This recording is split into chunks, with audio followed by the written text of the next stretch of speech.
I was a kid growing up in America, if someone had asked me about the connection between Memorial Day and Independence Day, I would have said it's very simple. They're both long weekends, we drive to the beach and barbecue. But when I moved to Israel, I encountered a very different connection between Yom Hazikaron, which is our Memorial Day, and Yom Haatzmaut, which is our Independence Day. And I'm going to mention that in a second, but first I want to add one other element, because this year I was doing a series of videos about the period called Sfirat HaOmer. Now this is a 49-day period from the beginning of Passover until Shavuot. And each day has a very particular energy to it, and each week has a very particular energy to it. And it struck me as I was doing this video for this week just how incredibly appropriate it was that these two holidays both fall out during this particular week. So what is this week? This is the week of Tiferet. Now Tiferet, we say, is the combination between two other energies, which are Chesed on the one hand, which is a very active, engaged, giving energy, and Gevura on the other hand, which is a very withdrawn, held back, self-disciplined energy. But Tiferet is considered to be a beautiful harmony of the two. And in fact, Tiferet is considered to have no flaws. As opposed to the other two, Chesed, you can give too much, you can smother somebody else, you can completely drain yourself, you can cross boundaries by trying to give and not be regarding what the other person's limits are to your giving. Or you can totally withdraw too much and have too much Gevura and completely hold back and be completely reserved and removed and have almost no connections. Each of those has flaws. But Tiferet, we say, is also considered to be truth, and it's considered to be flawless because it's the beautiful, harmonious blending of the two. And it struck me how incredibly appropriate it was that Yom Hazikaron and Yom Haatzmaut should be held during this week of Tiferet. Because really we take these very drastic opposing forces, that of Memorial Day and that of Independence Day, and we unite them together. So why is it that in Israel these two holidays come together, they come back to back, whereas in America they come so far apart? I think it really has to do with our history and where we are in the historical context of our countries.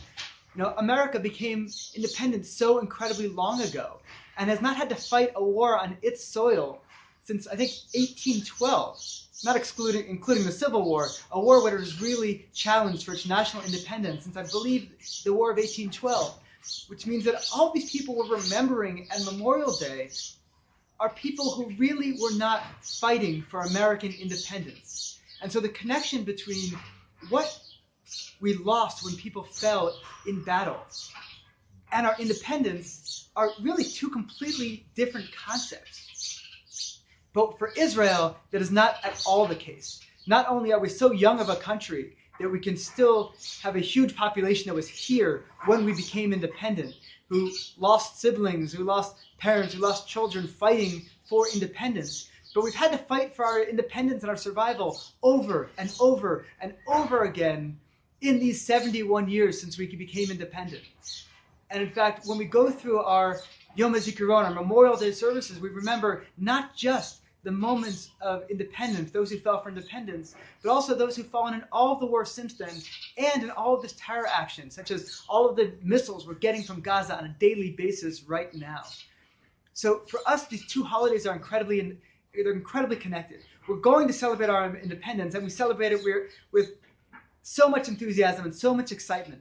But first, before we go into a celebration of independence, first we have to acknowledge what it cost us and how much pain we went through in order to get there. So first, before we celebrate independence, first we have Memorial Day.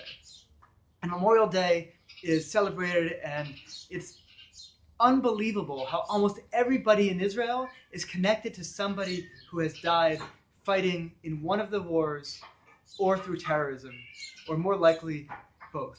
We ourselves have several connections, though our connections are fairly loose because we moved here later in life. We moved here as adults, and we don't have children of the age to be in the army. But we moved up to the Golan, and we were with a group of people who've been in this country for much longer than us, or many of whom were born in this country, many of whom had lost siblings, other family members, loved ones who had fallen in one of these wars. It became incredibly real.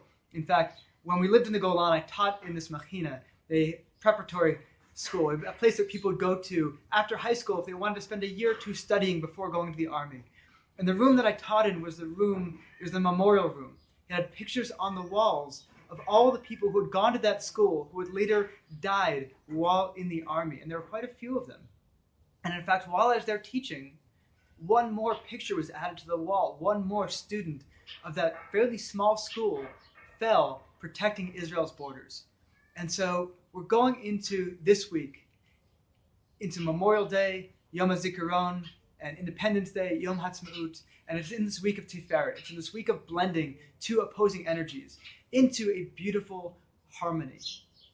And really, I think that if you look at your independence and you celebrate that without really understanding the price, it's lacking. And if you only look at the price, you only look at those who had fallen without looking at the incredible result that they brought out, that their sacrifices gave all of us, it's also lacking. But when we unite these two, and to me the most moving moment of the entire thing is there's what we call a tekes. There's a celebration at Yom Hazikaron, the first night, and the flag is brought down to half-mast. And then there's a second tekes, a second celebration, a second ceremony that we have when we switch from Yom Hazikaron to Yom Haatzmaut, and we take the flag and we take it from half-mast to full-mast. We go from mourning to celebration.